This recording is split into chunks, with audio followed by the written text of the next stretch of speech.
வணக்கம் மகாராணி. வணக்கம் இளவரசி. வணக்கம் வணக்கம் வாழ்க வளமுடன். ஏண்டா ஓ ஏண்டா அறிவே என்ன அழைச்ச காரணம் என்னடா? சமா பீஸ்ரா பேருனா என் பேரா? என் பேர் சொல்லவா?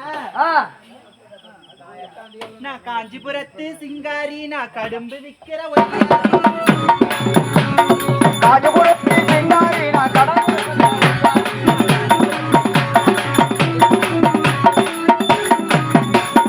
காஞ்சிபுரத்து சிங்காரி, கடம்பு விக்கிற ஒய்யாரி.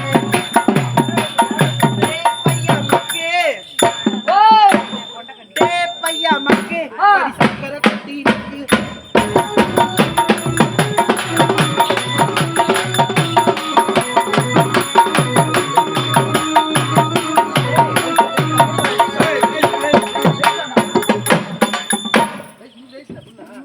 பண்ணிக்கிறாங்க.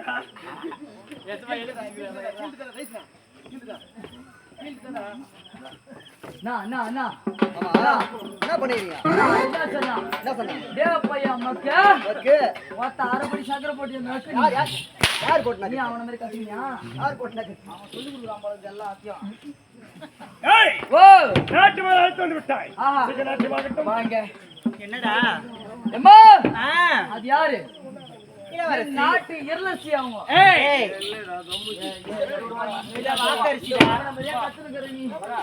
நாட்டு இளவரசி. இளவரசி இவரு யாரு? யாரு? இவரு பெருமைய வேற. இவரு பெருமை சொல்லணும் வச்சுக்கா. சொல்லு. சித்தி கிடப்பா சொல்லுங்க. என்னத்துக்கு? அவரு நாட்டு இளவரசி. இளவரசர். இளவரசர். இவர் யாரு? யாரு? நாட்டு மக்கராஜா.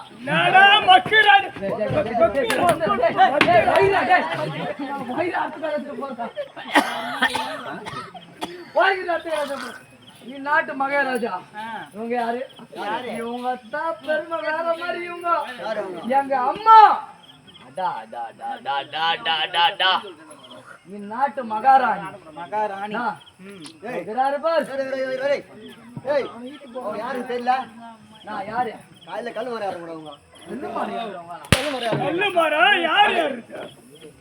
எப்பா நீ வெயிடாட்டியா? எப்பா அடியா கீழே வெயிடாட்டியா? நீ வராதா?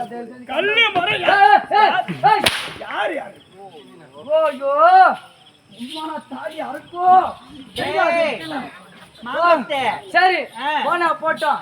நீ இவங்க எல்லாரும் முன்னாடி ஓத்தா எனக்கு மூணுத்தையும் காட்டு. நீ தவறாத்துக்கு வாங்க. அப்படியே தவறாத்துக்காதீங்க ஐயோ. பெண்கள் என்றால் எனக்கு அறவே பிடிக்காது. பிடிக்காதா உனக்கு? ஆமாடா உனக்கு. ஏன்னா என்னுடைய பிள்ளைகள் போல அவள். ஆமாங்க உண்மைதாங்க. ஆமா மூணு என்ன சொன்ன? ஆடல் பாடல் அபிநயங்க. ஆடல் பாடல் அபிநயம். இதை காட்டக்கூடிய வேற அழகான மங்கை. ஆமாங்க உண்மைதாங்க.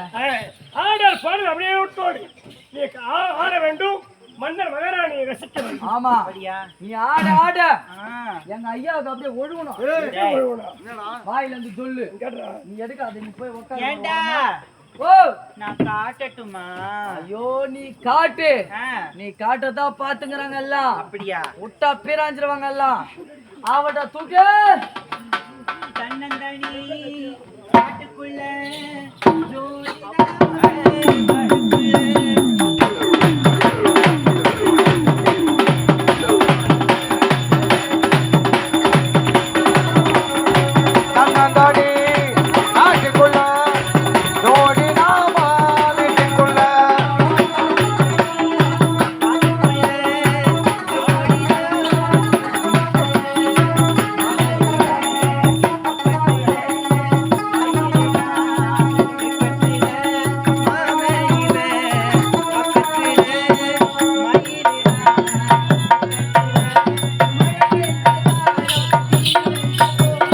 எம்மம்மா ஆயு எம்மம்மா எம்மம்மா எம்மம்மா.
அடுத்த நாட்டு நானா சாமி அதற்கிட்ட சாமி நம்ம ஊர் என்ன ஊரு இளவரசமேரி நான் இருப்போம் எங்கோ காணணும் சுவாமி அது கிடையாது பாரு சீப்பு கண்ணாடி ஈர்க்குள்ளி கிருஷ்ணகிரி சொல்லுகிறேன் சாமி பார்த்தா அப்படிதான் சாமி சேர்த்து மக்களா பார்த்து சொல்லுங்க எப்படி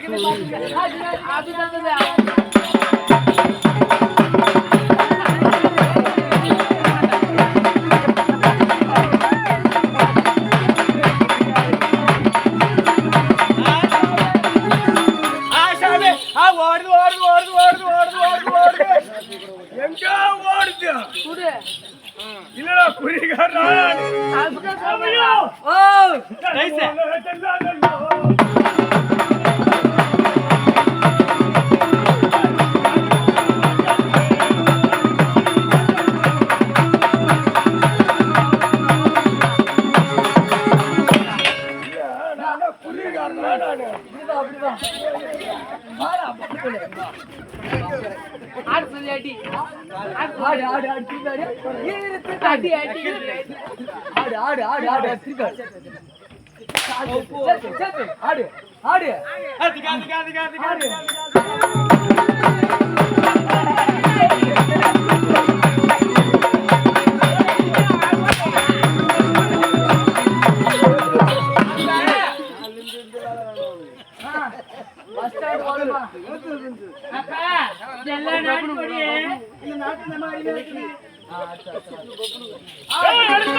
தாத்தா வேலைய பார்த்தாதான் தெரியும். என்னடா சொல்ற டே ஒன்னும் புரியல உனக்கு. வா அப்படி சொல்லுடா. அது யார் கேட்டா? யாருடா அவங்க? அவளை பத்தி சொல்ல விரும்பல நானு. சொல்லிதான் வாடா சொன்னா கீஞ்சு போட எனக்கு. டேய் அம்மா சொல்லுடா. ஆடலுடன் பாடல் அப்படியா? ஆமா சிறப்பா இருக்கணும். நீ காட்டும் நான் காட்டேன் அப்படியே எனக்கு சும்மா கிளம்பு. என்னடா கிளம்புறாங்க? கை வச்சு சொல்றேன். அங்க என்னதான் கிளம்புது? ஓ இது கிளம்பாதுன்னு நினைச்சுக்கிறேன். நீ என்னது? கை காலு. ஓ கை கால சொல்றியா? சொல்லுடா. நீ காட்டியா இல்லையா? ஏய் என்னத்தடா சொல்ற? ஆடல் பாடல் அபிநயம் அப்படி ஆகட்டும்டி. காட்டுறியா இல்லையா? காட்டுண்டா. காட்டுற. நான் காட்டுறேன். அவரு பாக்குறாரு. அவர் பாப்பாரு. வா. ஏய் உட்கார்ந்து பாப்பேன். ரசிக்கிறேன். அப்படி ஆகட்டும்டா. ஆகிட்ட தூக்கு.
ஆஹா அவர் தக்க சம்பளம் கொடுத்தனுப்பி ஆஹா இந்த நெத்திலே உங்கள் பிள்ளை இனிமே அழைத்திருக்கின்றார். என்ன காரணம்? கலை நிகழ்த்து மிக சிறப்பாக முடிந்தது. இருந்த போதும் பெற்ற மகனுக்கு மணிமுடி சூட்ட வேண்டும் என்று என் மனதில் எண்ணம். உனக்கு எவ்வாறு? மன்னா, உங்களுக்கு வயதாகிவிட்டது. இதற்கு முதல் என் நாட்டை ஆள முடியாது. எனக்கு பிள்ளையால் மகன் ஆள வேண்டும் என்று மணிமலை சுட்ட விருப்பம் ஆசைப்படுகிறேன். அப்படி என்றால் உங்கள் விருப்பமே என்னுடைய விருப்பம். அப்படியா? ஆகட்டும் ராஜா, அப்பா உன்னுடைய விருப்பம் என்னப்பா? அப்பா அதோடு சென்றாய், நல்ல முறையில் கல்வியை கற்றாய். இருந்த போதும் எனக்கு பிறகு இந்த நாட்டை ஆளக்கூடியது உன்னுடைய பொறுப்பு தரே. அப்பா தந்தை சொல்லுக்கு மந்திரம் இல்லை உன் விருப்பப்படி ஆகட்டும். அப்படியா? ஆமாப்பா. மகேஸ்வரி பார்த்தீரா? தாயை திறந்த கோவிலும் இல்லை, தந்தை சொல்விக்க மந்திரம் இல்லை. பார்த்து தட்டாமல் இந்த பொறுப்பை நானே ஏற்றுக் கொள்கிறேன் என்று பெற்ற மகன் கூறுகிறார். உன்னுடைய கருத்து என்ன? ராஜா அம்மா எங்களுக்கு வயதாகி விட்டது. அப்படியா? அப்பா சொல்வதை போல கேளடா. அல்வராரா இல்லையா? நாட்டை மடிபிடிச்சு விட்டுதான் ஆள வேண்டும். நிச்சயமா அப்படியே ஆகட்டும். ஆமாடா. ராஜா, அப்படி என்றால் மணிமுடி சூட்டிக் கொள்ளலாமா? அமைச்சரே மன்னா, உங்கள் மகன் சொல்ல போகின்றார். விமர்சனம் வர வேண்டும், மணிமலை சுட்ட வேண்டும். அப்பா அண்ணனுக்கு மணிமுடி சூட்டி தன் குளிர பார்க்க வேண்டும் என்று என் மனதில் ஆசை. அப்பா எனக்கு என்னம்மா? சூட்டுங்கள் வேணா என்று உரைக்கவில்லை. ஆனால் சூட்ட போவது யாரு? சூட்டு போகுதா? எனக்கு அருகாமையில் இருக்கக்கூடிய அமைச்சர் அப்பா உங்களுக்கு என்ன புத்தி கண்டு விட்டதா? அவன் யார்? நாட்டை விட்டு ஓடி வந்த நாயி. 5 ரூபாய் கொடுத்து குங்குமம் வாங்குறோம். எங்க வைக்கிறோம்? நெத்தில வைக்கிறோம். அதே 100 ரூபாய் கொடுத்து செருப்பு வாங்குறோம். எங்க விடுறோம்? வாசலுக்கு வெளியில விடுறோம். அந்த செருப்புக்கு சமமானவன் அவன். அவன் போய் அப்படி எல்லாம் பேச வேண்டாண்டி. நம்ம வீட்டு தளபதி யாருடி? அப்படி எல்லாம் சொல்ல வேண்டாம். அம்மா தளபதி யாரா இருந்தாலும் யார் யார் எங்க வைக்கணும் அங்கங்கதான் வைக்கணும். அவனுக்கு என்ன தகுதி இருக்கிறது? இப்படி பேசுகின்ற என்ன பேசுறேன்? அப்பா இதை ஒற்றுக்கொள்ளவே மாட்டேன்ப்பா. இந்த நாட்டிற்கு மன்னனாக நான் இருந்த போதும் நாட்டில் நடக்கக்கூடியது நல்லது கெட்டது அனைத்தையும் பொறுப்பேற்று நடத்தக்கூடியது யார்? அமைச்சர் கருணாகரன். இப்படி தரக்குறைவாக அப்பா பேசலாமா? அப்படி என்றால் இந்த இடத்தில் நான் இல்லையப்பா. சென்று வருகிறேன். இளவரசர்களே,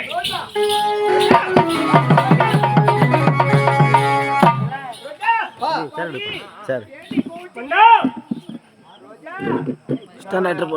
என்னுடைய கருத்தால் மணிமலை சுட்டினார்.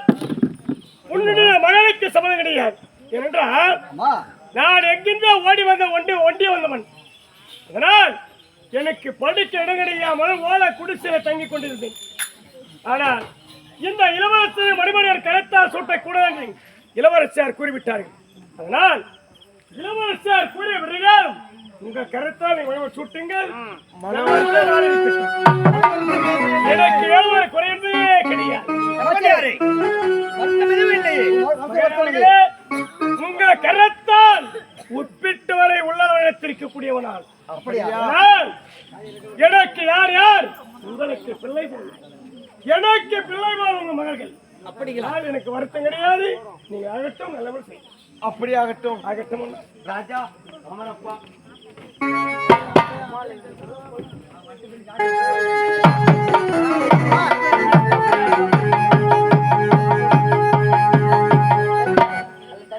ராஜா, இனி முதல் கொண்டு இந்த நாட்டை ஒரு போரும் பார்த்துக் கொள்வது உன்னுடைய கடமை அப்பா. உன் விருப்பப்படி ஆகட்டும். கண்ணை கண்ணிமை எப்படி காக்கின்றதோ அதே போல இந்நாட்டு மக்களை காத்து வந்தேன். எனக்கு பெயர் கெடாமல் பார்த்துக் கொள்வது உன்னுடைய கடமை. வா அமைச்சரே, அமைச்சரே, அமைச்சரே,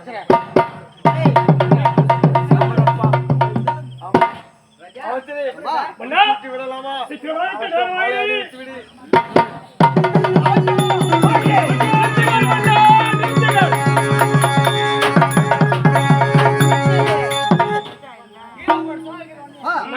என்ன இது? யார் நீ? இந்த மகேந்திராபுரி நாட்டில் ஒரு ஏழ்மை குடியில் பிறந்தவன். எனது பெயரோ முரளி. இவன் யார் தெரியுமா? என் மனைவி மோகனா. முரளி, உனது மனைவி மோகனா? என்ன நடந்தது? ஏன் வந்திருக்கின்றாய்? மன்னா, இந்த நாட்டில் கற்பழிப்பு, கொலை, திருடு அனைத்தும் நடக்கின்றது. ஆனால் ஒருபொழுதும் அதை தட்டி கேட்காத ஒரு மன்னனாய் இருக்கின்றாய். மன்னா, என் நாட்டு மன்னர் நாட்டிலே குறை என்பதை கேட்டு கிடையாதாம். ஆமா, இந்த இறந்து போன பிணத்தை கொண்டிருக்கிற நீ யார் ராணி? இருந்து போனவள் யாரும் இல்லை, என்னுடைய மகள் மன்னா, என்னுடைய மனைவி மன்னா.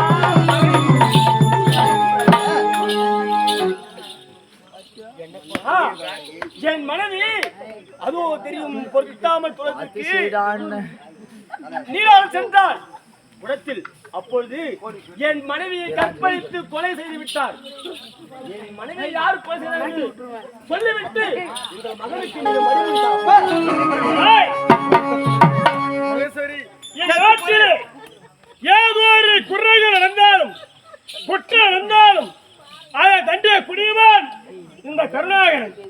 ஆமா, உன்னுடைய மனைவி என்கின்றாயே, இவளை கொலை செய்தது யாரும் தெரியுமா? கொலை செய்தது யார் என்று தெரிந்தால் நான் எதற்காக இந்த மனிதன் வந்தேன், அவருக்கு தகுந்த பதிலை நான் கொடுத்திருப்பேன். யார் என்று தெரியவில்லை. இதே நாட்டில் சேர்ந்தவர்களாக இருப்பார்கள். என் நாட்டில் சேர்ந்தவர் யாரும் கொலை செய்ய மாட்டார்கள். அதனால் கொலை என்பது நாட்டில் நடக்கக்கூடாது. இதனால் வந்த தவறு கொண்டு செல்ல வைக்கக்கூடாது. அமைச்சரே, நிறுத்துங்கள். எனது அரசாட்சியிலே இதுவரை இப்பேற்பட்ட செய்தியை நான் கேட்டதே இல்லை. அப்படி இருக்கே, நம்முடைய நாட்டில் ஒரு பெண்ணை கற்பழித்து கொலை செய்திருக்கிறார்களா? ஆச்சரியமாக இருக்கின்றது, அதிசயமாக இருக்கின்றது.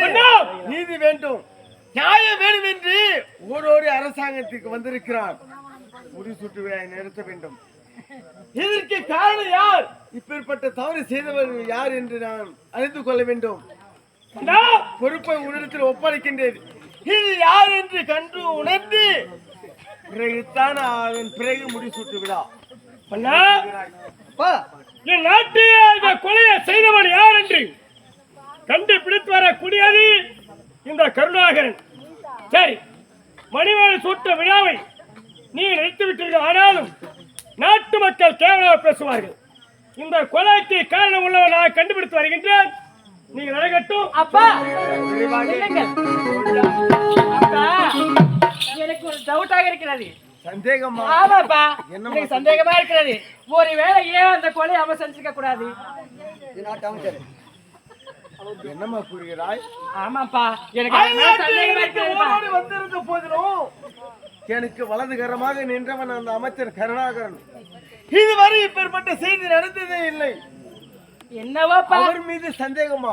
என்னவோ எனக்கு சந்தேகமாக இருக்கிறது. அவர்தான் நான் என்று சொல்கிறேன். நீங்கள் பிறந்த நாள் முதலாக துணையாக இருந்து தந்தை போனாலமா காத்தவன், அவன் மீது உனக்கு சந்தேகமா? சந்தேகப்படலாமா? நான் என்ன சொன்னாலும் கேட்க போவது கிடையாது. உங்கள் விருப்பம் போடலாம் ஆகட்டும்பா.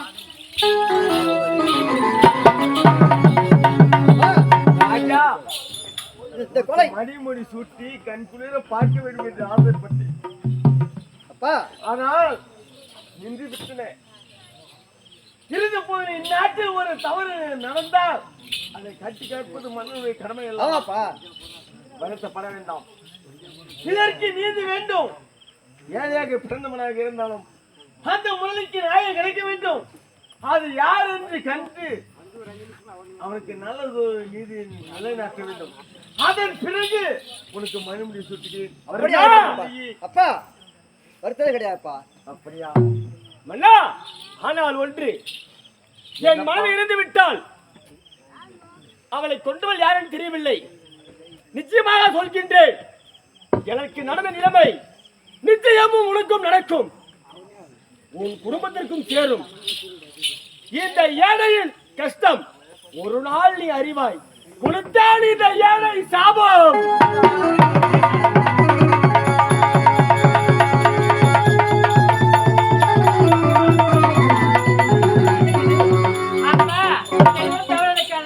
அவர் ஏதோ வயிற்று சாப்பிட விட்டுட்டு போறாரு. அப்படி இல்ல சொல்லாதடி. அப்ப நம்ம தப்பு செய்யறதா நமக்கு தாங்க போகுது. நம்ம தான் தப்பே செய்யலையே. இந்த நாட்டில் ஏழ்மையான குடியில் பிறந்தவன். நீதி நியாயம் யாருக்கு? அனைவருக்கும் பொருத்தும். பொதுவானது நீதி. அப்பா நீதி கிடைக்க வேண்டும் அல்லவா? உங்களுக்கோ உடனே சரி கிடையாது. அதை கண்டுபிடிக்கவில்லை என்றால் கொடுத்த சாபம் என்னை அல்லவா சேரும். எனக்கு இப்பேற்பட்ட சோதனையா? ராஜா ரோஜா உங்களை பெற்றெடுத்தேன். இதுவரை எவ்வித குறையில்லாமல் செல்வ சிறப்போடு வளர்த்தேன். மகனுக்கு மணிமணி சூட்டி அழக பார்க்க வேண்டும் என்று ஆசைப்பட்டேன் ராஜா. சோதனையா? சோதனைக்கு எல்லை இல்லையா?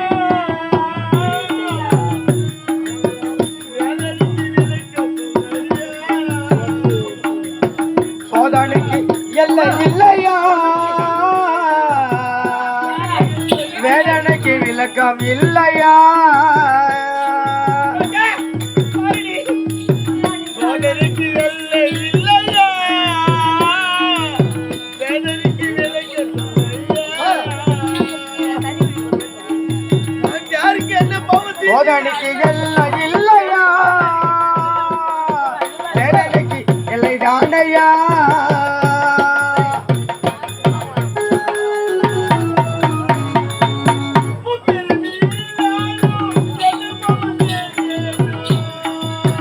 முப்பிரிவில் என்ன பாவம் செய்தேனோ?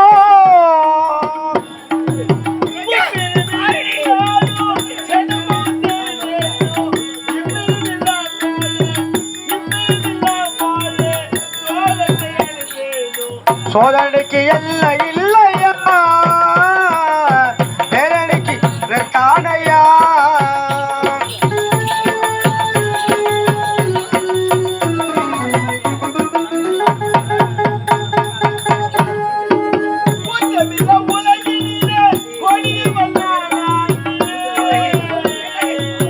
குற்றமில்ல உலகினிலே, குற்றமில்ல உலகினிலே ஒளியவள் நானே.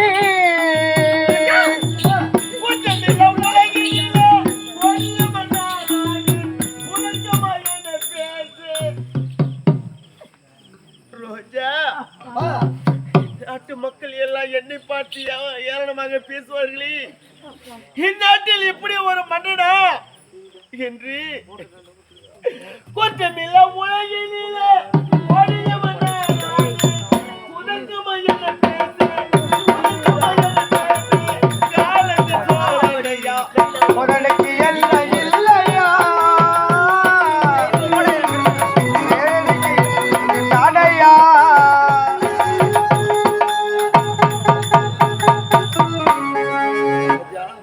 ரோஜா, நீதி நிலை நாட்டுபவன் ஒரு மன்னன். மன்னனே தவறு செய்யலாமா? யார் தவறு செய்தாலும் அதை கண்டுபிடிப்பது என்னுடைய கடமை அல்லவா? அதை தவறு விட்டால் அந்த தவறுக்கு நான் அல்லவா பொறுப்பாகி விடுவேன். நான் ஒரு வருஷம் சொல்லி கேட்கறீங்களா? என்ன சொல்றேன்? உங்களுக்கு வழியாகிவிட்டது. அந்த முரளி மனைவி கொலை யார் செய்ததோ எனக்கு வழிபட்டு விட்டுங்க. அந்த கொலையை நான் கண்டுபிடிக்கிறேன். நீ ஓய்வு பெற்றுக் கொள்ளுங்க. ஆமாப்பா, அவனே கண்டுபிடிக்கவில்லை என்றாலும் நீ சென்று கண்டுபிடித்து வருகின்றாயா? ஆமாப்பா. சரி, பெற்ற மகனை பார்த்தீரா? அம்மா, நீ கண்டிப்பாக கண்டுபிடிப்பியா? கண்டிப்பாக என்ன மணிமணி சொல்லிட்டுங்க. நீங்க ஓய்வு பெறுங்க. உங்களுக்கு வயதாகிவிட்டது. பாருங்க, நம்ம மகனை பாருங்க. அமைதியா. ஆமா, நீ ஏற்றுக் கொள்கிறாயா? அப்பா உங்களோ வயதாகி விட்டது. எனக்கு துணையாக இருந்து இது யார் என்று கண்டுபிடிப்பது உங்களுடைய கடமை. நிச்சயமா இருப்பேன்பா. விருப்பம் இல்லையா? எந்த குறையும் கிடையாது. எந்த குறையும் கிடையாது. ஏனென்றால் அப்படி என்றால் அவரே நாட்டை பொறுப்பேற்று நிலைநாட்டுவது உன்னுடைய கடமை அப்பா. ராஜா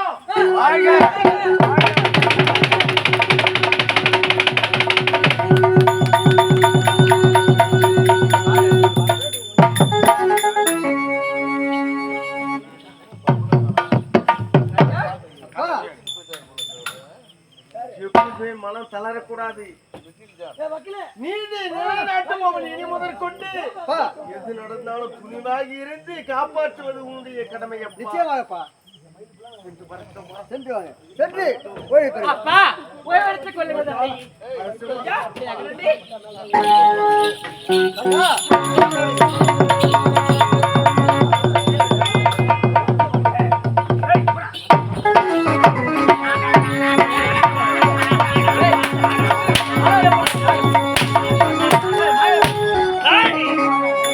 கேவலம் ஆஹா. என் கருத்தில் வளர்த்த பிள்ளை ஏய், அவ எம்மா துன்றாவா நம்ம பயங்காம சின்ன சிறு குழந்தை ஆஹா ஏண்டா வா